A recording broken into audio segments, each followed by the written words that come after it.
My name is Ala Alameddin. I'm a coordinator at the One Democratic State Initiative, and I'm with Saul Takahashi. So Saul is a professor of human rights and peace studies at Osaka Jogatun University, and he is former deputy head of office of the UN Human Rights Agency in Palestine.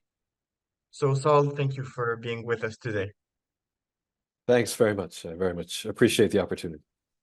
So you were former deputy head of office at the UN, so I'd love to know what kind of task you had in the UN, what took you to Palestine? Did you personally care about Palestine, or was it just a job?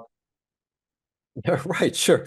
Well, of course, Palestine can never be just a job. I mean, I would certainly say that, I think very few people go to Palestine and it's just a job. I mean, it affects people. But getting back to your question, I'm a human rights lawyer. I worked in Amnesty International first in Japan. I'm Japanese, and I was working for them in Tokyo, supporting refugees and their claims for refugee status to the Japanese government. And then I went on and I did my graduate studies in the UK, and I also worked for refugees in Amnesty headquarters, the International Secretariat. So that was done for a few years, and it was sort of a natural career progression for me to move on to the UN. So that's what I did. I was in Geneva first, and then I was in Vienna. I was sort of working for different parts of the UN, but I was really going crazy. I mean, I very much was sick of headquarters. I had had it with, wearing a suit every day and shuffling papers. I felt that that wasn't why I had studied human rights, and just not what I wanted to do. I wanted to go to what in the UN we call the field. So, any kind of field office, preferably in a conflict zone, where I felt my human rights experience and my skills could really be put to use. So I kept on sort of applying. I mean, that's how it works in the UN. It depends on which agency. Different agencies have different ways of sort of, rotating people, but certainly in the UN headquarters, the UN Secretariat, as we call it, basically what happens is you apply. I mean, a post opens up and you apply. And it can be quite difficult to sort of move. But basically, I had applied for a different position. I'm not even sure where now, but I had applied for a different position, and it was given to somebody else, but apparently I did pretty well in the interview. And when that happens, you're put on a roster. And then when a different position opens up that requires similar skills, they call you. Now, in answer to your question about Palestine, so I really did not know basically anything about Palestine, honestly speaking. It's not like I majored in Middle Eastern studies and I studied Arabic. I didn't do any of that. And really, Palestine was in fact one of the conflicts that was not high up on my list of places to go. I mean, it seemed very complicated. It seemed just very complicated. And there's this atmosphere, I would say, in the UN. It's unsaid, but you get the sense of you get a very strong sense that it's just one of those places that might be better avoided.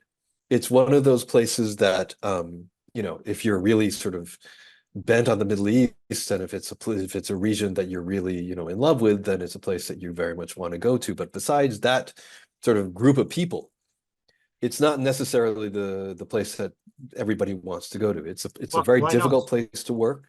Why Well, would you avoid it's a it? very difficult place to work in the sense that it's politically very sensitive. I mean, it's what we in the UN might describe as a political minefield, Hmm. meaning that you say one wrong thing, you make one wrong step, and it just blows up in your face. That happened actually to me when I was in Palestine. It happened to my colleagues when I was there. You forward a wrong email, you say one wrong thing on social media or in some kind of meeting or something, and the Israeli government is watching every step that every UN staff takes. So they jump on you. And I'm just like, as one example, I had a colleague. She was a national colleague working for a different agency at the time, but she was actually Palestinian, which of course, in the eyes of the Israelis, made it even worse and made her more vulnerable. She's 48, so she has Israeli papers, but 48 Palestinian. And she basically forwarded a tweet during one of the many, Israeli massacres in Gaza. And it turned out that that photograph, that tweet had a photograph which was not from that massacre, but from a previous massacre, something really ridiculous. And it's like, so what? How dare Very, you and she made a conflate our very, different massacres? yeah, exactly. A very sort of innocuous comment. She made a very innocuous comment, and she was, they tried to crucify her. Basically, there was literally a campaign to get her fired. When I was in Palestine, of course, I guess we must have used Israeli servers in our internet. I don't know, but when you when you would open a web browser, it would have her by name on the top. There'd be this banner. Not that that was not from the government. It was from, sort of quangos, I would say, sort of quote unquote civil society organizations that were connected to the Israeli government. But they would be naming her and say, get her fired and all this. We know and they named her at UN meetings and demanded that she be fired, this kind of thing. And it's just a place that, people are very sort of, a lot of people are afraid of. A lot of Yeah. people in the UN are not sort You of said keen that on something that kind of happened to environment. you.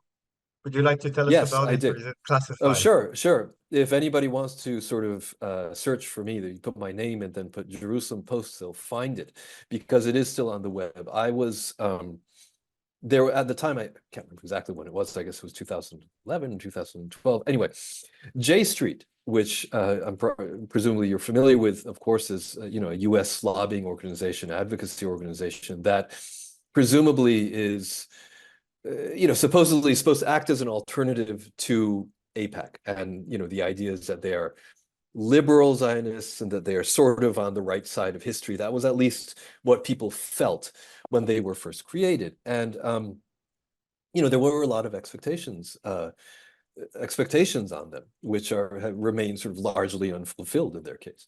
Anyway, so we were contacted by them. The office was contacted by them, and they said, okay, we're sending a group of young, basically students, and they're visiting Israel and Palestine, and we want to come visit your office and get your take as to what you see is happening. And so they came, and it was like maybe a dozen students or so.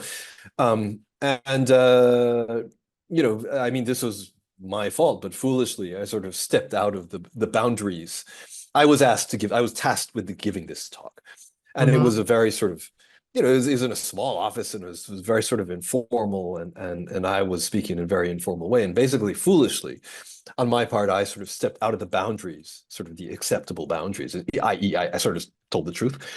And so this one guy, and I will never forget him. He wasn't even American, actually. He was Danish in actual fact. So this jerk was recording it. And so the next, I can't remember if it was the next day, presumably it was the next day. It was on the web page, the web version of the Jerusalem Post. Maybe it was that night, maybe I can't remember exactly. But Mm-hmm. so it was on the on the Jerusalem Post website. And Saul Takahashi, senior UN official, settlers are whacked out nut jobs, something like this, which I said. I mean, I did say it. I'm not gonna say I didn't say it. For sure, I said it. And, God forbid that any UN staff would say anything resembling the truth, right? So, No. yeah. So this was like it was a big deal, and it was a big deal. I mean, my colleagues in Geneva and my superior also in Palestine, let's just say they were very concerned. And had it appeared the next morning in the print version, it was not clear, or it wasn't stated clearly exactly what would happen. But had it appeared the next morning in the print version, I probably would have been taken out of Palestine. Mm, I wouldn't have been fired. I don't think that would have happened, but I would have been taken out. I probably would have mm. been given some kind of desk job in Geneva by the lake, counting the ducks every day. But I don't know what would have happened, but that certainly seemed to be the direction that it was going. But it didn't appear in the print version to this day. I don't know why. Hmm, that's The interesting. editor of the print version, yeah, the editor of the print version must have looked at it and said, "Look, this is news," or I don't know. I just don't know. I have no idea what happened, but it did not appear in the print Okay, version, well, so I it's was good saved. So I good for managed. you and good for us. Yeah, well, it was yes, Hamza, it was okay. It was somehow I managed. I lucked out. I lucked out in But that it could be situation. argued that These kind of saying things that happen. they are nut jobs is actually an impartial observation. Well, there you go. And there you go. But that just goes to show, the whole double standards Yeah, that, are in play, within the hallways of the United Nations. And of course, not to mention Western governments. I mean, it's like that in the UN because of the pressure that is exerted on the UN and on UN staff by Western governments. If the Israelis, the Israelis make a they make a big deal about a particular staff member. Frankly, I don't think that on its own is such a big deal, but it's because, of course, we all know they have the Americans behind them and they have the Europeans behind them. And we see this, I was just thinking about this, just today. And I was thinking about, Francesca's report, the yeah. special rapporteur on Palestine. She came out with a very damning and heavy-hitting, excellent report just the other day.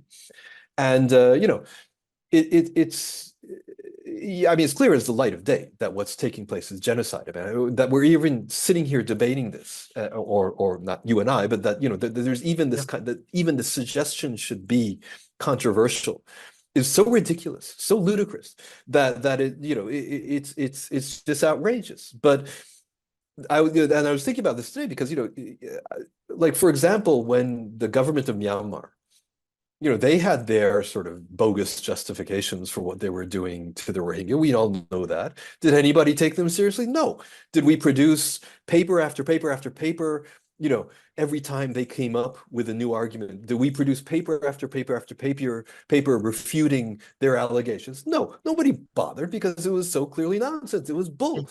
Then why should we bother? And yet when it's an Israeli argument, even if it's clear as the light of day that it is bogus, that there is no legal justification, that is just, they'll be laughed out of any kind of serious court.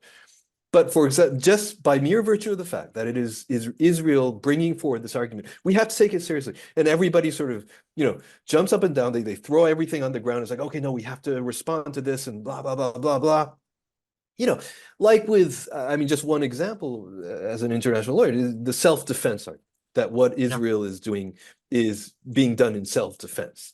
And from an international law perspective, it's just like a joke. I mean, any student, any graduate student studying international law in their first year, they'll be able to tell you, but that's not true. I mean, where do they get this? Is nonsense. But paper after paper after paper, and commentator after commentator on Al Jazeera and all that, over and over and over, we have to show why this is legally unsound and why this doesn't, fly. And it just, it really is outrageous. The time and energy that everybody is expected to spend and waste taking seriously these, bogus arguments, quote unquote arguments that the Israelis put forward. It really is outrageous. And it shows, again, the double standards. I mean, look at, Russia's justification for invading Ukraine. I mean, do we see paper after paper after paper? Are lawyers hired full time to refute this? No, it's just like, what is it, some kind of joke? It is just thrown in the bin, and that's the end of it. But Yeah. when it comes to the Israelis, oh my God, no, we have to take this very seriously, and we have to, oh no, we have to show why, legally. Oh no, we have to cite, every single case that's ever been argued in front of the ICJ, and we have to, do this and do that, and it's. I'm not saying that that's it's wrong that we should do that, but if we're going to do that, we better do it for everybody. Yeah. If It shows it's the if double it's standards. it shows the double standards. That's what I'm trying to say. Yeah. Anyway, I'd I like think to I ask sort you. of veered off your question. I'm sorry. No, it's all very interesting. I was about to ask you about the genocide, but first I have a question. If I understand correctly, you left your post that was related to Palestine 10 years ago, Yes, but that's right. obviously you still care about it. But you were telling Oh, me that yes. before it was like it was almost a mistake that you got assigned to Palestine. So what Well, changed? yeah, What yes. kept the interest going? Well, it's a very stark place. I mean, when you go, I mean, it's frankly, it's impossible not to be affected. And I think I mean, that is universal, certainly certainly for the overwhelming majority of the UN people that I've spoken with, NGO people, internationals who have, spent time in Palestine working on these kind of issues. It's impossible not to be affected because it's so stark, it's so obviously one-sided, and also so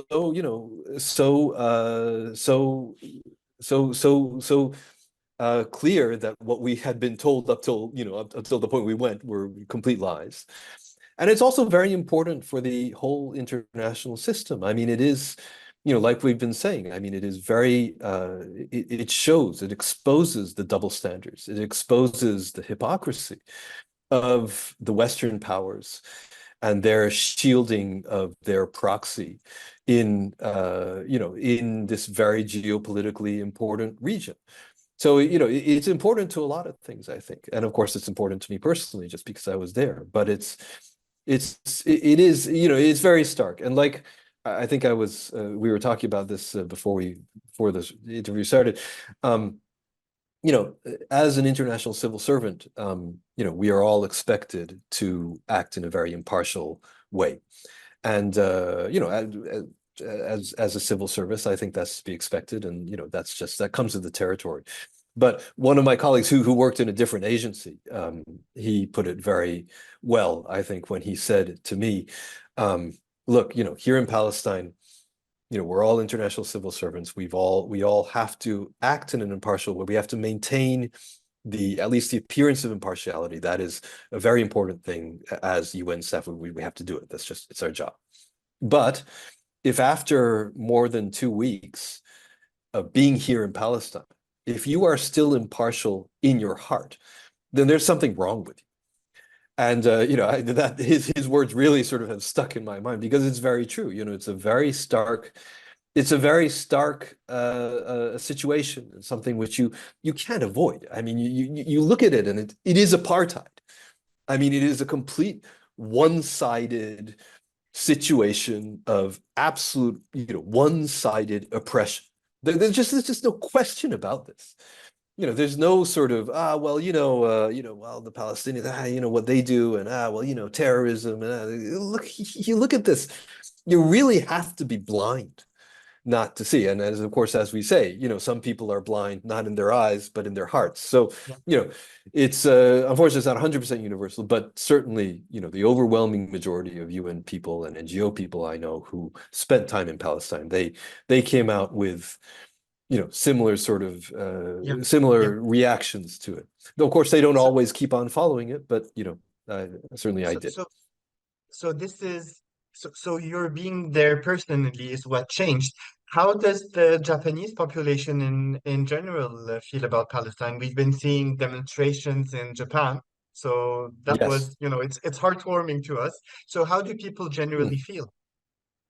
Well, Palestine is, I would say, certainly up till last October, it was very much viewed as a distant situation. People didn't know too much about it. People felt that it was an alien situation, for lack of a better word. People, the idea that that Palestine is a religious conflict is very common amongst the Japanese population, and it's of course, which is basically complete nonsense. But it's that kind of narrative has really sort of really sort of just taken root amongst the Japanese population. So people feel like it's something, again, very complicated, very alien, very something which we can't really understand as Japanese, and we shouldn't really comment on. So that was the kind of idea. I think what's been happening since last October, like you mentioned, I mean, there have been a lot of demonstrations. And certainly the press in Japan is not fantastic, but it's certainly better than the American media or the British media, which of course is not saying that much, but it's generally sort of a little bit more, it's generally more factual. Of course, it's lacking context. Of course, it sort of automatically designates Hamas as either a fundamentalist organization or a terrorist organization. Of course, you have these problems, but it's not this kind of virulent, almost violent bias that you see, for example, in the American media. It's a little bit more, they try to be a little bit more impartial. And already, quite early on as this genocide was raging and these massacres were going on, quite early on, even the sort of not the extreme right press, but certainly the sort of center of right press was already calling for a ceasefire. So, it's not so bad. But what really has changed, I think, is that the young people in Japan are more and more waking up to what's going on. They're more and more interested. They're more and more involved and more engaged. That's really what has changed since last October, and it's an incredibly positive thing. Up until last October, of course, I do a lot of talks and seminars and lectures on Palestine. I'm often doing stuff for NGOs and all this kind of stuff, and of course the BDS movement here in Japan. But getting young people engaged, like in most of in most countries, getting young people engaged was always a big challenge, and more, I saw the segment of population that was interested in Palestine, that was involved. They were the people who were in the student movement in the late 60s. So like my parents' generation almost. And I was always, this is it's very concerning, but it's now we've got young people involved. We've got young people that are really engaged in the issue, and also not just in the big cities, but also in the sort of mid-sized cities as well. So outside of Tokyo and Osaka. So that's really good. That's really very important. And I think That's interesting. this kind of Good to thing is hear. really, yeah, no, it's fantastic. And it's really, it's not going to go back to how it was. I mean, I Yeah. think that's really the big thing. We've got these young people engaged. We've got more people in the population really interested and seeing what's going on and seeing that, a lot of the narratives that they had been sort of spoon-fed, if not, even if those narratives weren't as violently biased towards the Zionist cause as they are in the United States, but sort of generally sort of pro-Israel narratives that people are waking up and saying, well, wait a minute, it's a little bit different from what we've been told. This is a little bit of a different situation. So that's really good. I'm wondering what exactly changed this? Is it the genocide or is it the Palestinian resistance's counterattack on October 7, or is it both? I think it's more the genocide. I think in Japan we have a very strong pacifist Mm, I don't know if I call it a streak, but it's a pacifist. People are very pacifist. People tend to be very pacifist, and just watching on TV screens these ongoing massacres and ongoing atrocities by the Israelis, people can't help but be turned off. yeah, And yeah, I mean, it is being shown on TV, of course, not to the extent that one can see it, for example, in Al Jazeera, but it has been shown. And of course, young people have social media. So, those people who are engaged, they're watching what's going on and they're seeing what's going on. Social media has really been a game changer, not just in Japan, but, all over the world. I mean, if you look at, for example, the United States, I really think one of the factors in the young people abandoning Israel, in droves, really is that, with social media, they are watching, they are seeing, and they are seeing with their own eyes what's going on. And this is really, this has really been a game changer. And it's why every time the Israelis, start their litany of massacres in Gaza, which they had been doing, every few years, one of the first things they do is bomb the electricity plant, bomb the power plant, and even in between their strings of massacres, they've been very reticent to allow parts to be brought into Gaza to fix it. Why do they do this? I understand that Hamas apparently has its own, independent electricity sort of generation capacity. So, bombing the civilian power plant does absolutely nothing in terms of, military advantage or that kind of thing. And there's nothing. Why are they doing that? I mean, it's pretty clear to me why they're doing it. It's so Yeah, no electricity means no internet. It means no, none of these video clips going on to Al Jazeera and going on to social media. And that's why, they want to make sure that there are no witnesses to their crimes. But they can't do, look, it's a losing battle on their side. I mean, the writing is on the wall. It's very clear. The young people, in all the Western countries, all these sort of traditional accomplices of Israel, they are abandoning Israel in droves, and everything the Israelis are doing is just making it worse. So the writing is definitely on the wall. I see. So, since we're talking, you're hinting at the future, I'd like to ask you, Yeah. what do you think should happen now to stop the genocide? And if we agree that the concept of a state that segregates on the basis of Mhm. identity is one that will inevitably lead to genocide, what do you think is the actual full solution to the root issue, the colonization of Palestine? Sure, sure. Well, I mean, of course, I'm often asked, what I think should happen. And I always, I do want to say, of course, I'm not Palestinian. So I feel I shouldn't, as a foreigner, I should not be sort of, telling Palestinians what to do with their country, because foreigners have been doing that for, over 100 years. I mean, the European powers have dictated to the Palestinians how their land should be chopped up and how they should govern themselves. And it's still happening. I mean, if you look at, ever since last October, really from a very early stage, as you know, the Israelis started their mass atrocities once again. And very quickly there were these debates, the Americans were saying, well, we want to see a revitalized PA, and Israel is saying no, and all these kind of, the Europeans are saying, and all this kind of stuff about how Palestine should be governed, yeah, the day after, quote unquote.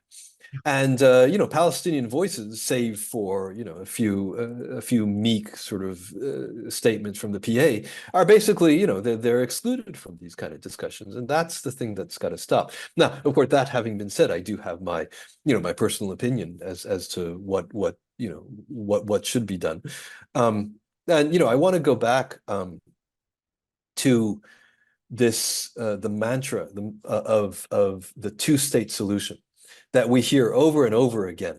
International policy experts and lead heads of state and all these kind of people constantly repeating over and over and over ad nauseum about the two-state solution and how this is the only feasible, only desirable. This is the only way. This is the only way forward. And we hear this over and over and over again.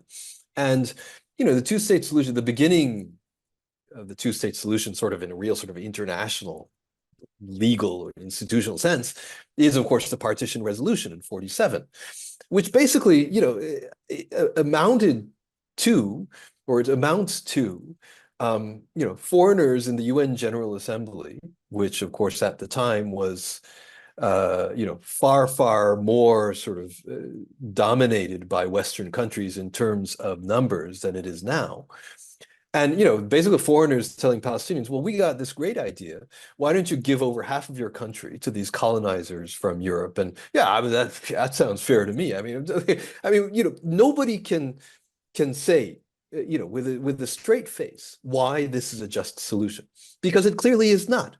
It is clear as the light of day. And I know I use that expression a lot, but it is clear as the light of day that this is obviously unjust. This is an obvious, a terrible thing that is being imposed on the Palestinian people. So, I think when, people talk about the two-state solution, there has to be much, greater awareness of that. And I think, look, in any case, the two-state solution is completely dead. Oslo is completely dead. Israel, openly and blatantly refuses, rejects it. And of course, they've been rejecting it for decades in any case. Ever since Oslo started, the colonization of Palestine has accelerated. The numbers of colonial settlers that are on Palestinian land has I guess it's doubled or trebled. I mean, it's just this huge expansion of colonization. So, it's already, I'm not the first person to say this. I mean, if you look at the West Bank and Gaza, it's not contiguous. It's not, there's just no way that this could be any kind of viable state. So, we get back to what is often referred to as the one state solution or the one democratic state. And that's really where I see this heading. It has to be. It is, it's kind of, I don't like using the word interesting because that makes it seem very sort of, I mean, because what's happening is so terrible, and what has been happening to the Palestinian people has been so terrible for decades that to call it interesting almost seems, it's awful. But what's hard not to notice when I was in Palestine, um, the notion of there being one state legally from the river to the sea was still very taboo in Israeli society. People just didn't want to talk about it because it was just people just didn't want to talk about it. They didn't want to think about it. They wanted to keep their heads in the sand and just hope that everybody's problems would just go away, right? Because it was, okay, so we legally annex it because from their viewpoint, it's okay, one state equals, greater Israel, right? So it's we annex the West Bank formally, but what are we going to do with the Palestinians? Give them the equal rights? I mean, the right to vote are, clearly unacceptable for the vast majority of the Israeli public. And also, you hear this talked about, of course, in Western countries as well. The two-state solution is the only way that Israel can remain Jewish and democratic. Well, maybe that's a sign saying that it shouldn't be a quote unquote Jewish, exclusionary Jewish state. But anyway, but either that or the whole thing becomes Israel, but it is legally not just de facto as it already was, but de jure apartheid.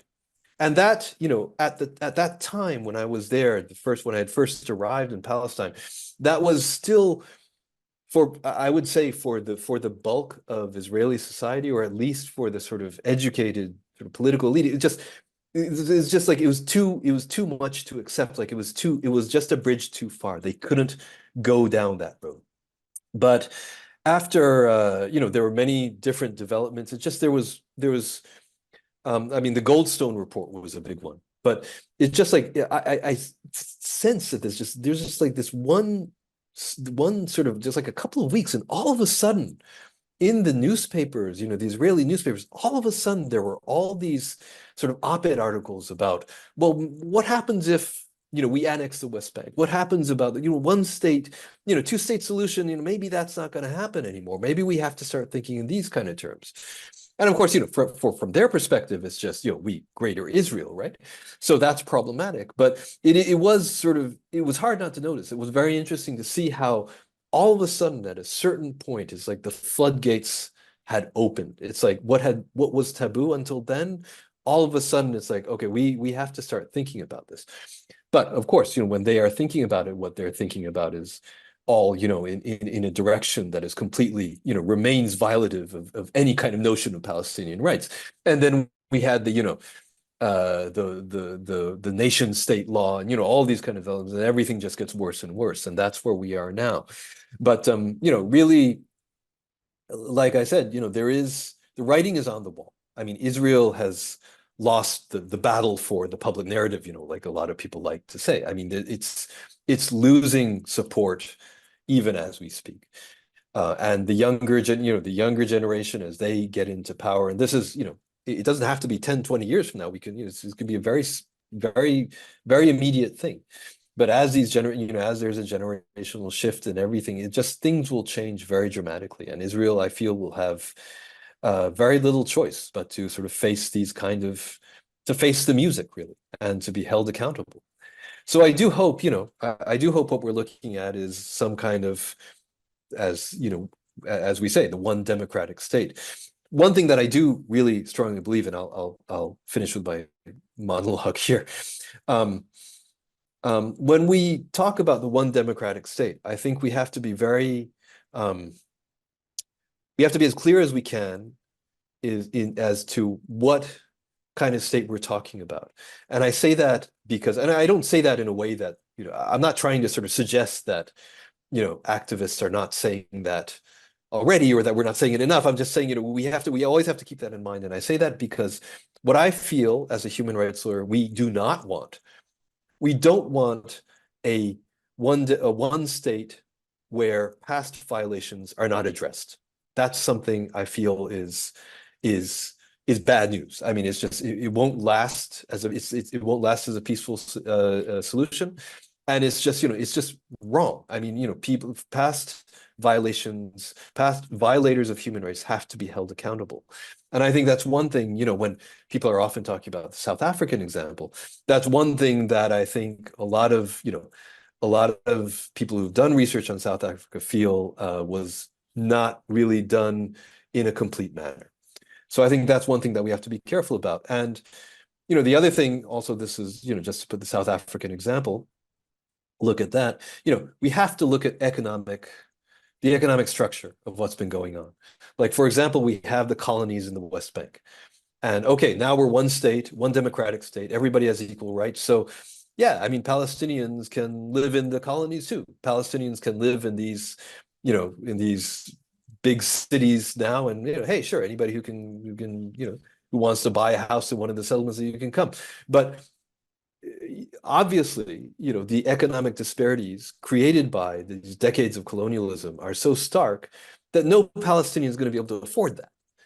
So that has to be addressed, I feel. That's, in order to really create a just solution, that also has to be kept in mind.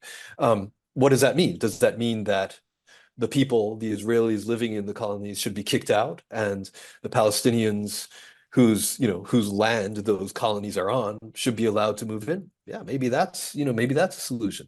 I don't think it's for me to sort of say what should or shouldn't happen, but we have to keep that in mind. There has to be whatever solution is implemented, it has to keep that in mind. Yeah. I appreciate what you're saying. I appreciate also the emphasis you're putting on the nature of the state, because when we talk about one state, it's not like the number one is a magical number as opposed to the number two, like Yes. one is superior to two. It's about the nature of the state. As you mentioned, either it's a state that is exclusionary to Jews, and so you mentioned the colonies, you mentioned the nation state law, you mentioned the economy and the repartition of wealth and Yeah. capital, or it is a state that is actually democratic, like in the full sense of the word, and that addresses past reparation, including land theft. I think that I agree with what you're saying about the details that we should go in. I think an analysis should be made of all the colonial relations of power. Like, what is it Hmm. that makes this state a Jewish state as it defines itself? What Hmm. exactly is involved? It involves the laws, it involves the curriculum, it Yeah. involves the use of force, the genocide, the settlements, the land theft, to mention a few things you've mentioned, but it also involves other aspects. And I think that this is our responsibility to actually analyze these, present them as what colonization is, and present a truly democratic alternative to it. Yes. Yes, Michelle. Um, I'd like to I'd like to conclude with a message of yours.